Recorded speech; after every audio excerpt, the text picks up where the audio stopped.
kami dari OKK RK 259. Kelompok kami berisi 16 orang dari fakultas yang berbeda-beda di Universitas Pajajaran. Topik yang kami bahas mengenai tentang hak asasi manusia, pendidikan anti korupsi, dan integritas. Dalam melaksanakan proyek OKK, kami melakukan yang namanya penyuluhan. Tetapi karena adanya pandemi dalam 2 tahun terakhir, kami membaginya menjadi penyuluhan secara langsung dan penyuluhan secara daring melalui platform media sosial.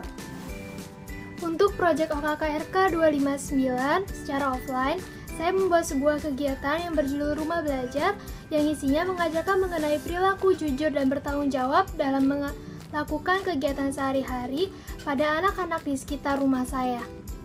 Apapun proyek lain yang secara offline yang kita lakukan dari RK 259 yaitu memberikan penyuluhan secara langsung kepada adik-adik kita yang berada di bangku sekolah, terutamanya di SMP dan SMA, dengan memberikan materi tentang anti korupsi dan pendidikan berintegritas.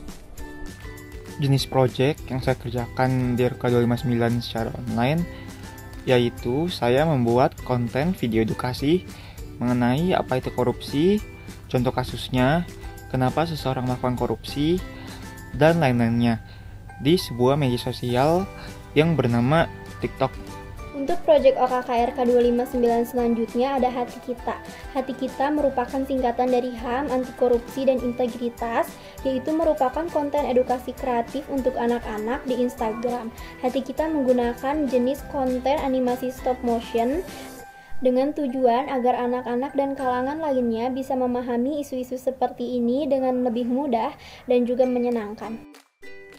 Dalam grup OKK 259 ini terdapat proyek yang bertemakan HAM dan berfokus pada kesetaraan gender. Proyek ini bertujuan untuk mengedukasi masyarakat tentang kesetaraan gender dan mengklarifikasi kesalahpahaman yang ada di masyarakat tentang kesetaraan gender. Proyek ini dilakukan secara online melalui Instagram.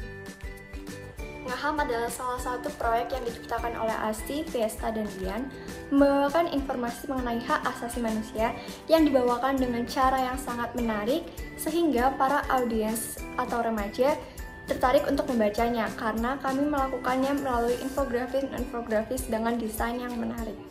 Untuk target proyek OKK RK 259, kita lebih berfokus kepada generasi muda seperti teman sebaya, teman sekampus, lingkungan keluarga, ataupun lingkungan rumah. Jadi nantinya kita akan memberikan penyuluhan ataupun edukasi kepada orang-orang sekitar berdasarkan informasi yang telah kita dapatkan mengenai topik-topik seperti hak asasi manusia, pendidikan anti korupsi, dan juga integritas.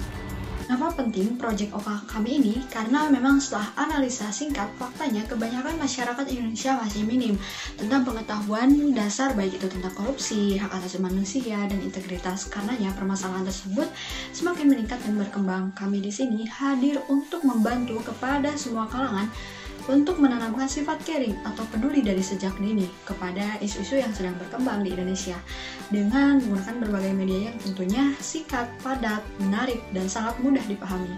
Namun isinya sangat dalam dan bermakna sehingga membuat proyek ini sangat penting untuk pengetahuan di masa sekarang maupun di masa yang akan datang.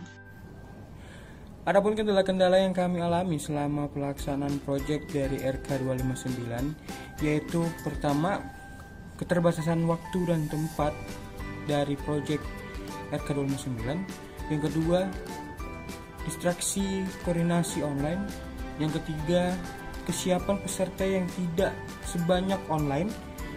Dan keempat, yaitu tidak bisa melakukan penyuluhan secara offline yang besar-besaran dikarenakan kita sedang berada di zaman pandemi COVID-19 yang sedang melanda Indonesia sekarang.